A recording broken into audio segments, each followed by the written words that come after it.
Part 1।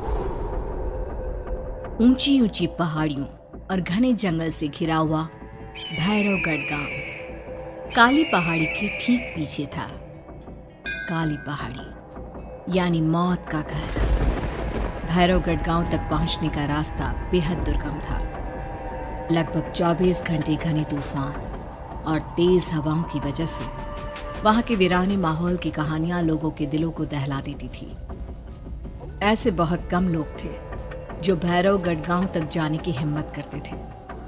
लोगों का कहना था कि इस गांव के आसपास बुरी आत्माओं का साया मंडराता है। गांव के रहने वाले लोगों ने वैसे तो अपनी आंखों से किसी बुरी आत्मा या साये को नहीं देखा था, लेकिन गांव का बच्चा बच्चा इस बात को महसूस कर सकता था कि गांव के ऊपर कोई तो खौफनाक साया मंडरा रहा है। और उसकी वजह ये थी कि उस गांव में जैसे ही कोई लड़का 18 साल का होता, उसके 18वें जन्मदिन की रात ठीक 12 बजे अकस्मात उसकी मौत हो जाती। हर बार ये मौतें बड़े ही रहस्यमयी ढंग से होती और इस बार सरपंच सुमेर के बेटे को 18 साल होने में अब बस 15 दिन बाकी थे।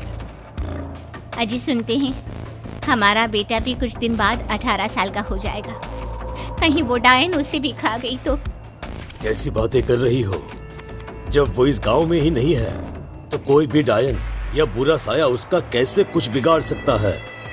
उसे कुछ नहीं होगा। हाँ जानती हूँ, आपने उसे पढ़ाई के बहाने इस गांव से बाहर निकाल शहर भेज दिया, लेकिन ये भी तो सच है ना कि वो बार बार यहाँ आने की जिद करता रहता है। वो चाहे कितनी भी जिद कर ले जानकी, पर मैं उसे इस गांव में कभी वापस नहीं आने दूंगा। मैं नहीं चाहता कि गांव के दूसरे लड़कों की तरह मेरे बेटे की भी अजीबोगरीब ढंग से मौत हो जाए। कभी कभी तो लगता है कि हम सब गांव वालों को हिम्मत करके अपने गांव को इस बुरी आत्मा से छुड़वा लेना चाहिए।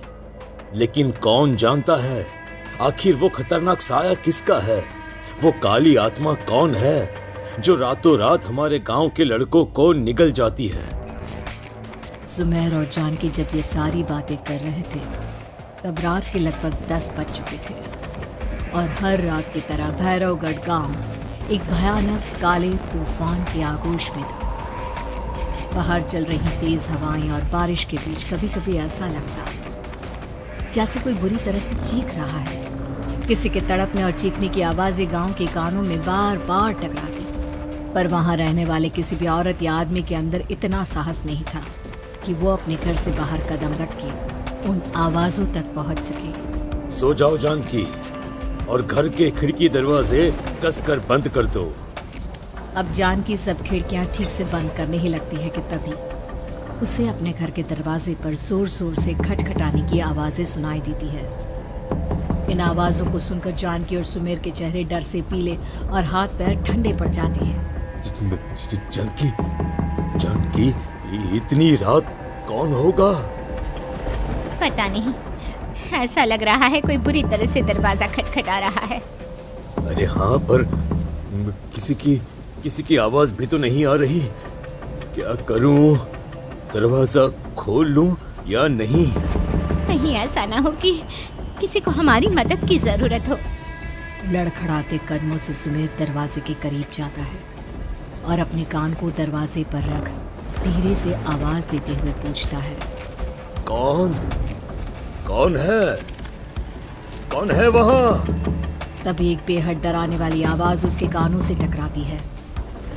दरवाजा खोलो, दरवाजा खोलो, वरना आज की रात इस गांव में कोई जिंदा नहीं बचेगा। मैं जानती हूँ तुम्हारा बेटा 18 साल का होने वाला है। अगर उसकी जान की जरा भी परवाह है तो दरवाजा खोल दो। इस आवाज को सुनते ही सुमेर घबरा कर पीछे हट जाता है और जानकी को पूरी बात बताता है। कहीं वो डायन हमारे घर तक तो नहीं पहुंच गई? अब हम क्या करेंगे? मुझे दरवाजा खोलना ही होगा जानकी। मेरे पास अब कोई रास्ता नहीं है। इतना कहकर सुमेर डर से अपनी दोनों आंखें कसकर बंद करता है और कांपते हाथों के साथ झटके से दरवाजा